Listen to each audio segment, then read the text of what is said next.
ఏమండి పలానా జయరాజు గారు నాకు డబుల్ బెడ్రూమ్ ఇల్లు ఇప్పిస్తారని నా దగ్గర 2000 రూపాయలు డబ్బులు తీసుకున్నాండి. మళ్ళీ ఫోన్ చేసి మళ్ళీ డబ్బులు అడుగుతుందండి. మళ్ళీ నీకు లిస్టులో పేర్లు నీకు టిక్ పెట్టాలంటే మళ్ళీ డబ్బులు అడుగుతానండి. ఇదండి జరిగిన వ్యవహారం. అది నేను కూలి పని చేసుకునేవాడిని. నాకు ఆడ నుంచి వస్తాయండి. నేను ఉండేది కిరాయికి. నేను అద్దెల్లో ఉండేది. అసలు నీకే ఎందుకు ఫోన్ చేసి డబ్బులు అడిగిండు? లిస్టులో పేరు వచ్చిందని అడిగిందండి. లిస్టులో పేరు వచ్చిందని ఆయనకి ఎలా తెలుసు? ఆయన మీ దగ్గరికి ఏమైనా లిస్ట్ తీసుకొచ్చిండా? లిస్టులో పేరు చూపించిందండి, ఏమో సుజాత అని తీసుకొచ్చింది. లిస్ట్ మీ దగ్గర తీసుకొచ్చింది? అది తెచ్చినండి. అది మీరే ఆయన దగ్గరికి వెళ్ళారా?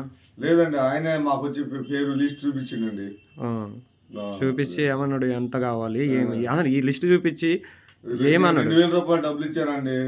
మళ్ళీ టిక్ పెడతానంటే టిక్ పెట్టాలి కాబట్టి మళ్ళీ అడిగితే నేను ఏమనండి అని చెప్పి నా దగ్గర లేవండి, నేను కిరాయి కట్టుకోవాలి, ఇక నాకు సరిపడవండి.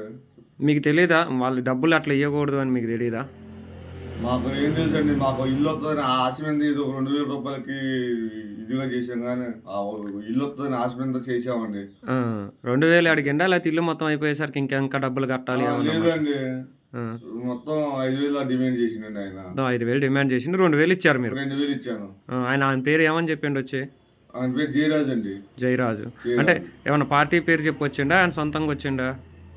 ఆయన కాంగ్రెస్ పార్టీలో నేను తిరుగుతున్నా, నేను ఉన్నా కదా అని వచ్చిండండి. కాంగ్రెస్ పార్టీలో తిరుగుతున్నా అని వచ్చిండా?